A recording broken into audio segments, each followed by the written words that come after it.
not correct. And now I'm trying to correct it. And I want these guys that have this conflict pattern in their relationship to recognize that when we respond in a way that is experienced by our partners as invalidation, we erode trust with them.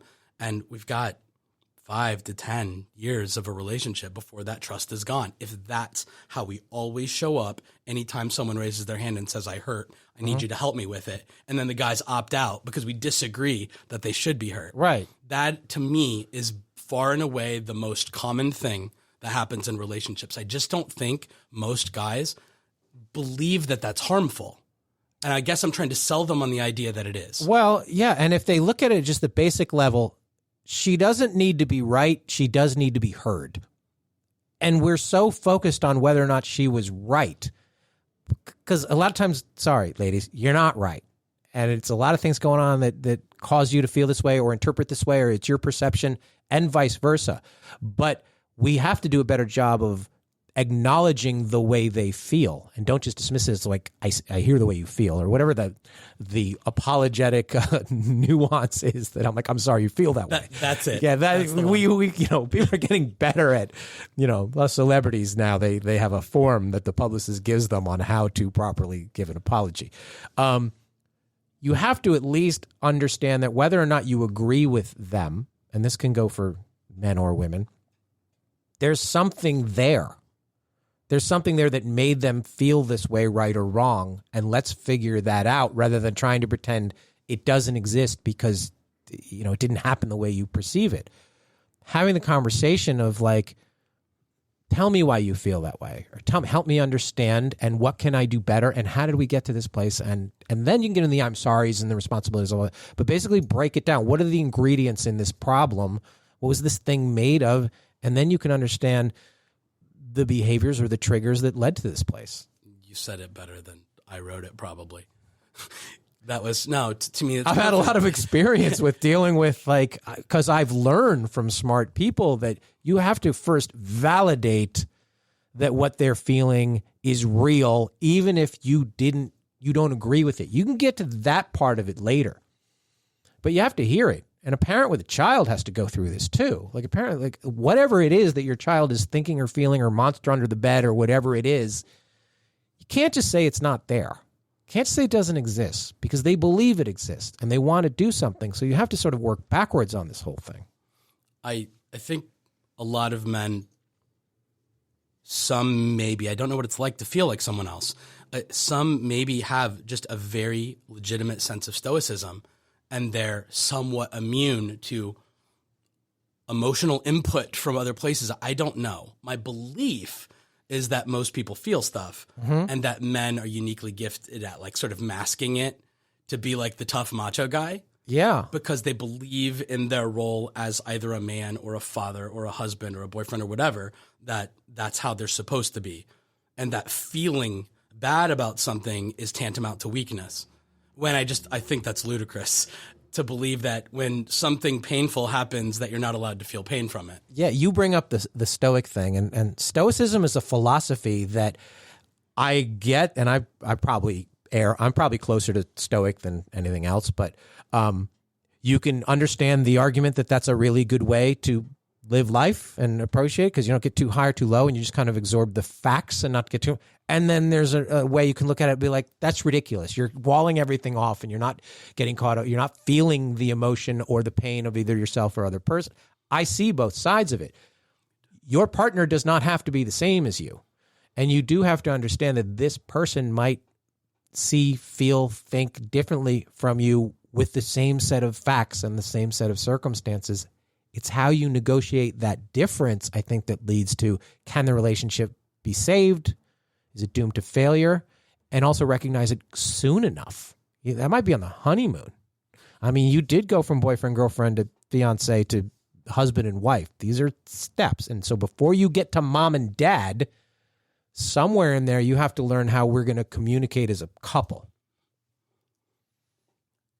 Yeah, absolutely. and from like a psychology standpoint, I really want people to consider the case of one of my favorite examples is back in the 1700s. I hope I didn't say this last time. Back in the 1700s, before the field of optometry had proven colorblindness, I like to imagine two people, one person with color correct vision and one person with color blindness, debating the color of something like a field of flowers or a bushel of vegetables or something. And again, there's no context for it's possible for someone to literally see a different color than me. And then they have this like big debate about whether this thing is green or this thing's orange. And I can just imagine those people like taking this gentle debate and it turns into this almost like violent, like, why are you being such a dick? Like, why are you saying this orange thing is green? Like, are you intentionally trying to F with me right now? And it could damage the relationship between the two people. But then I imagine like the optometry fairy showing up and giving them glasses that allow them to see what the other person saw. And they have those today. Yeah, we We do. can get like colorblind glasses to see what Somebody should invent those for relationship. I mean, maybe we're coming there in the metaverse. Be like, this is what your wife would seem like different. I really believe that's an apt sort of metaphor or analogy for what happens in these moments in which something is experienced as painful for one partner and not painful for another. And I can apply that to like guys just as much. Again, we're going to stereotype here, but let's say here, we're in the Cleveland market. I'm a Cleveland Browns fan, which is an unpopular thing to be right now. Yeah. And if the Cleveland Browns come on TV Sunday and I'm rooting for them, like I really care. But almost everybody I've ever dated or was married to cared infinitely less than me. Right. So how I feel emotionally after a win or after a loss, particularly like a devastating loss, is so radically different than all of the romantic partners that I've had in my life.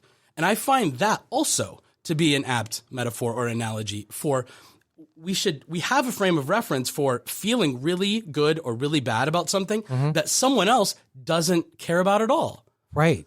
Like my wife didn't empathize with my suffering after the Browns lost the football game. And I used to get kind of frustrated that she didn't like respect it.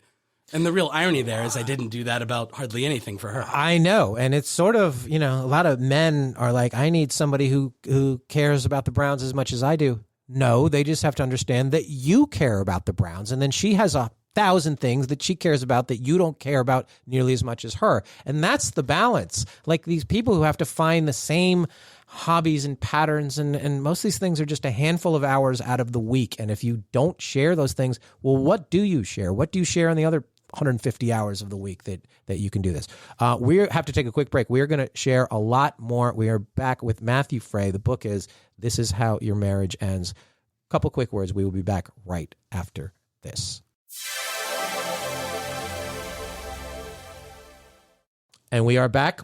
When you look back either on your marriage or other relationships, is there a question that you could ask, or is there a piece of information that you could give them that would let them know, here's what I needed to hear that would have turned the light bulb on in my head? Here's the piece of information that I think I could have used that might have changed things.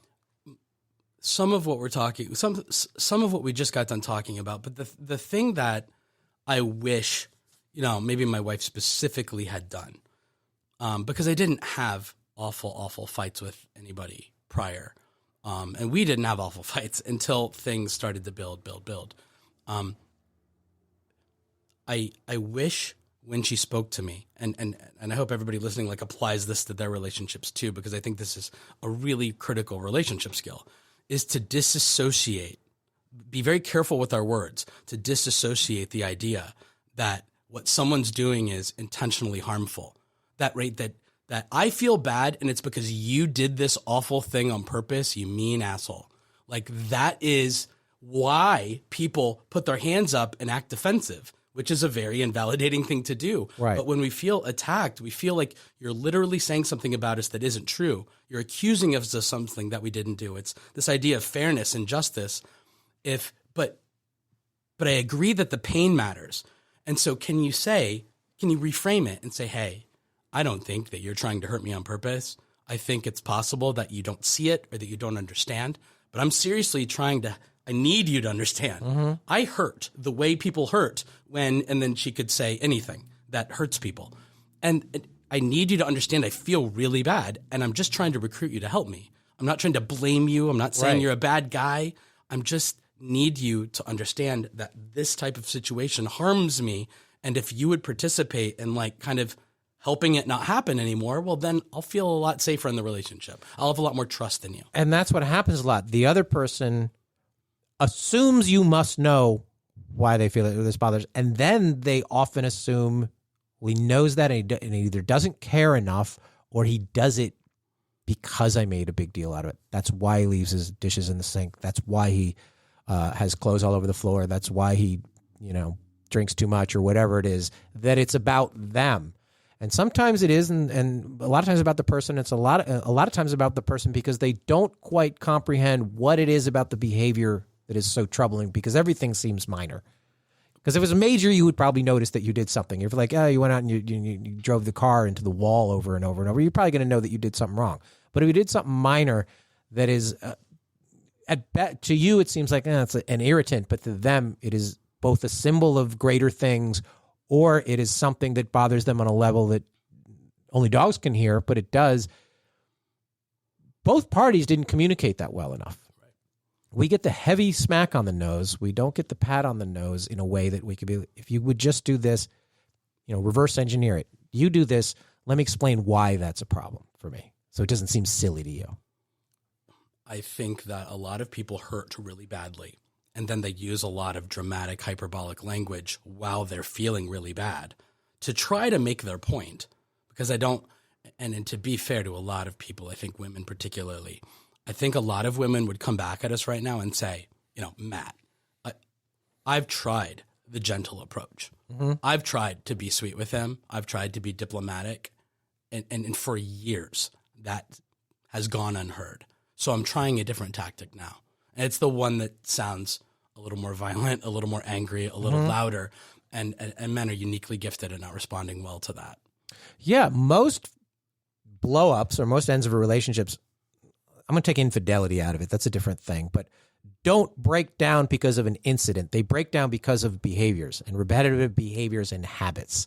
And sometimes those things go on so long that they're really rooted in the way we behave because nobody said anything or nobody pointed out that this is the way it was. And then it just becomes a breaking point where you get eye rolling and silence and sleeping in different beds. And then you reach this point of no return when you're looking back like, oh my God, I could have just, I didn't know not to leave my shoes there. I just didn't really know, or I didn't really care enough about it that it's hard. It's almost like you need a referee to point out the flags, throw the flags early, be like, nope, that would be bad. That's eventually going to lead to trouble. That's what you're doing, Imagine instead of like house cleaners and stuff, we were hiring like relationship referees. That'd be cool. Yeah. I mean, some people do that. I know a handful of relationship coaches and who go like move into the house with them for a weekend and they just study the couple. Seriously? Yeah. I'm not sure you're ever going to get the honest picture because there's somebody there. It's sort of like reality TV. You're not going to get exactly the honest picture. But there are things that other people can notice, like, oh my God, I can't believe the way they communicate with each other, like a layperson, because it'd be like, if you two would just do this, or if you would just listen to her or say the right thing or whatever, everything would be different. We don't have these people to tell us because the only people who really witness this on a regular basis are usually family or friends, and they tend to be biased. Yeah, and sometimes not even them. Sometimes the conflict is shielded from like everyone else, and it only exists in the household. That was really, our friends and family didn't see us exchange cross words and things like that. So people were like, wait, what? You guys seem fine. They were shocked. They were. Our friends and family were absolutely shocked. So how did you explain it then? Couldn't. How did your wife explain it? Did she just say it was no one big thing? It was just like, did you guys come up with a story? No, she's so private that I think she kept to herself about it. And everybody that I was close friends with and all of my family members, took my side. That whole, like, you're such a good guy, you're such a good dad, this isn't fair. And I might have even believed it a little bit at the beginning until I went to work. And I still actually agree with all those things. That's the really critical distinction I wish people would make. This is not, it can be about character, but I think so many relationships that end or have a lot of conflict aren't about character. They're about these blind spot habits. You can be so good and you can be so well-intentioned, and the math result of your words and actions can still equal harm to the other person. It can still equal trust erosion for that person, regardless of your intentions, regardless of your character. And that's what I want people to learn how to like take ownership of and say, even though I'm a good person and even though I'm trying to do good, sometimes people still suffer because of something I wasn't even paying attention to. So the thing I'm going to do for my